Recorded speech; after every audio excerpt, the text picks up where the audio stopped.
Hello दोस्तों, राधे राधे, जय श्री कृष्णा। आज मैं एक ललनमा गीत लेकर आई हूँ आप सबके बीच।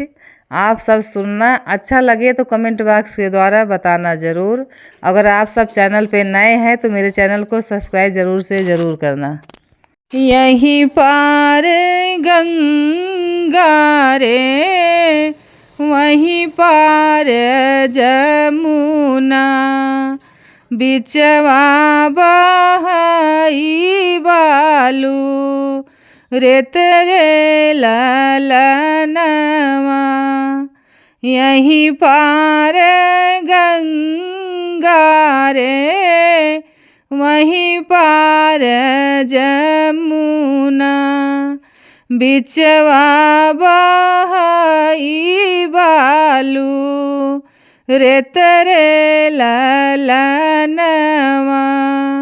वहीं बालू रेतवा में बागरे बगीचा, अरे फूलवा फूलाई कच नार रे ललनवा। वहीं बालू रेतवा में बागरे बगीचा, फूलवा फूलाई कच नार रे ललनवा।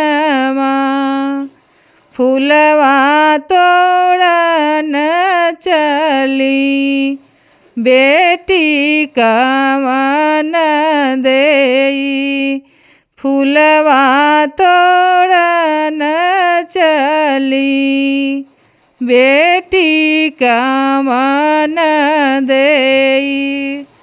अरे फूलवा तोड़न भारी पर रे ललनवा। फूलवा तोड़न भारी पड़ रे ललनवा। घोड़वा चढ़ल आवई दुल्हे कवन रामा। घोड़वा चढ़ल आवई दुल्हे कवन रामा। धरली है गोरी गोरी बाहरे ललनवा। अरे धरली है गोरी गोरी बाहरे ललनवा। घोड़वा चढ़ल आवई दुल्हे कवन रामा। धरली है गोरी गोरी बाहरे ललनवा।